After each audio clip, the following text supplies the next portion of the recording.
Welcome to another video from East Beds Bushcraft, the home of #survival. Greetings bushcrafters and survivalists, Buzz here, and I'm back down at New Asgard at arm's length with the camera, and I've had a busy morning. This is probably the first proper sunny day we've had in 2023, and this whole weekend, it's a Saturday, I think this whole weekend's meant to be hot and sunny. So I thought I'd get down here and do some work, and I'm basically been strimming my socks off in order to help out the landowner to get access to the place. So let's take you on a tour. So, as you can see, I've been clearing the grass and the nettles and everything down at New Asgard. All the nettles were this tall, all the way across, because I haven't been able to get down here, and that means that at this time of the year, spot of rain, it all goes crazy. So let's go a wandering. So I've cleared this area here. Now this area comes down to our lake by the village, which has got a bit of weed on it at the moment. But that's another one of my jobs, is to go in there and clear the weed. Tends to drop off when it has a heavy rain, because the lake's still a bit low. But that's no problem. We can dredge out that. But anyway, yeah, so I'm making an area here by the village itself, so we can put tents up. You can have a good old, I've said it before, we can have a good old Lavoo fest here, plenty of room, and I've been clearing the access route all the way down to get in. Let's go and take a look. So you can just about see the village up there. This is the track that leads into it. So I've had to trim the track and widen it in order to get vehicles in, because people don't want to scrape their vehicles on the way in.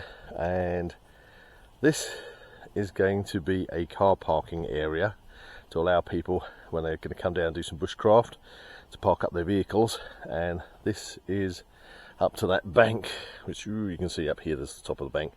I've got to strim out all this area next, get it under control, in order to have an area for people to park. Because, as I've said before, we're actually using the village as a movie set this year, and we are getting closer and closer to when we're going to film. And as you can see, out into the woods that way, I've been clearing the track in order to get in. So I have done a lot of work already today, but without that blistering sun, I don't know, I really can't even see the screen on my camera.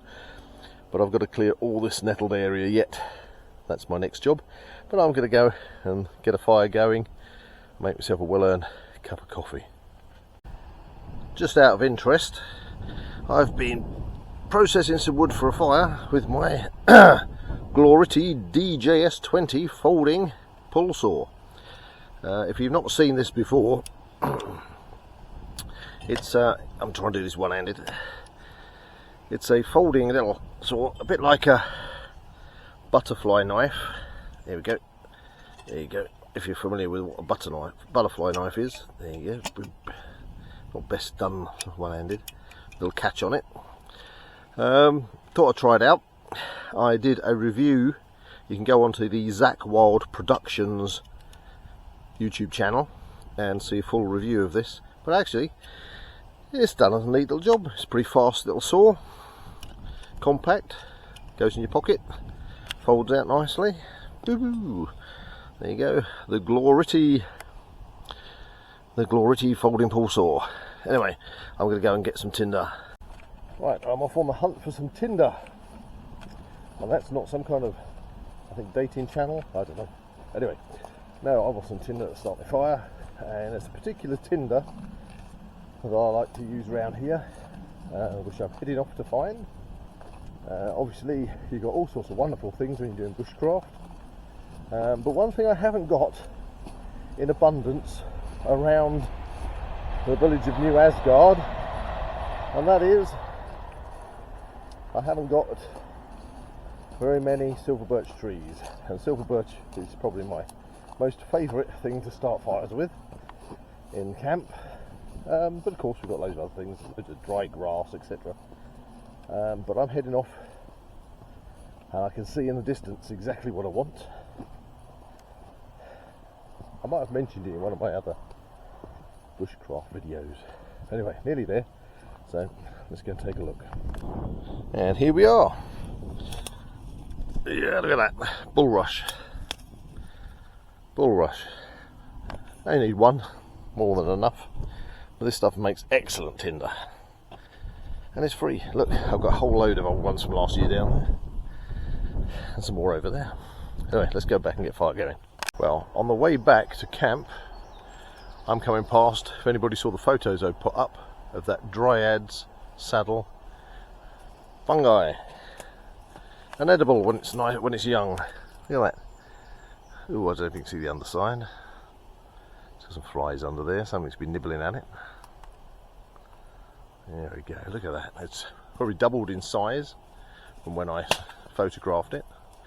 And then if I look around here, look, there's a whole bundle of other fungi tucked in behind it. I'm going to have to take a photograph of those and see if I can identify those. This is an interesting tree because this tree is actually an old willow, osier willow, but it has got a maple tree that has taken seed in it and has rooted its way through the tree. So the willow's still there and some of the willow's still alive, but this big old maple tree's taking over, and obviously it's getting a selection of fungi. Still heading my way back to camp. It's not a long walk, but I'm just getting distracted by all these brambles. There's going to be an absolute abundance of blackberries along the route this year, which is not the only fruit that we have around here, because we've got an abundance of apple trees that have been seeded over the years. My friend whose land this is, who gave me the permission, said his grandfather planted the apples. But as well as that, obviously other edibles such as the cleaver, sticky weed, nettles, we all know that. But we've also got a load of plum trees as well, scattered about randomly, which is quite nice. There's one mottled in the sunlight, but I've eaten plums off of that past couple of years running, and they're beautiful plums, and they're dark purple plums. And then over here, I'm sure that this one, which again I've had plums off before, is oh look, there you go. We have some plums this year. This is oh wow, there's loads of them. Yeah, this is a Victoria plum, really tasty. Okay, so I've got my fire ready. It's been a bit windy, so I'll put my portable fire break up. Let's get that going.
Right.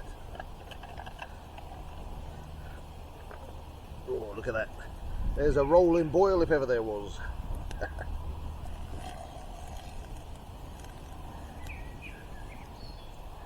One cup of coffee. Thank you very much. I'm going to top that up with some more water. I'll do myself some noodles. Put this coffee cup at a safe distance, and let's go get some water.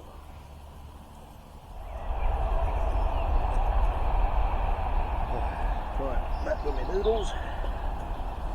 And I'm going to have a bit of a treat. These are my favourite. These are meagering noodles, spicy ones.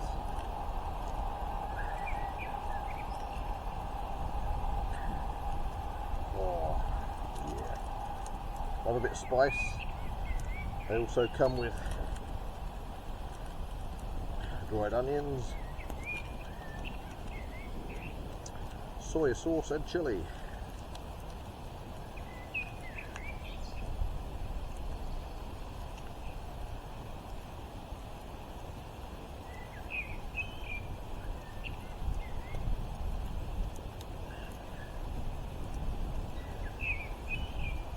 The only thing I haven't got is my spoon, which I've left over on the table.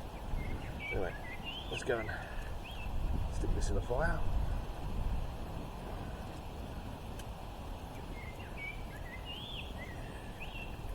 And go and get my spoon.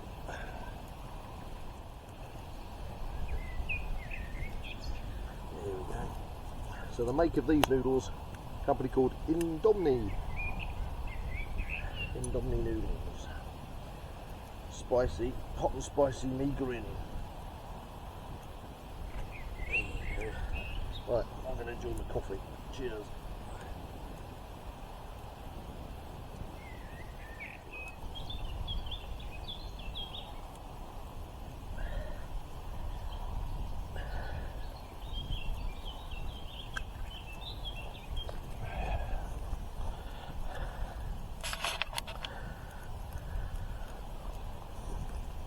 Well, the great thing about noodles is they're quick to cook. Look at those, beautiful. Let's take that out of the heat and just let them stew for a bit before I eat them. Awesome. Well, there we go. I've got the coffee eventually, even with an added fly, which I've kindly removed. Added protein, as they say. And I've got my noodles, which I am now going to sit here and enjoy. Indomni, hot and spicy migraine noodles. Can't beat them. And I think that's it for the videoing today.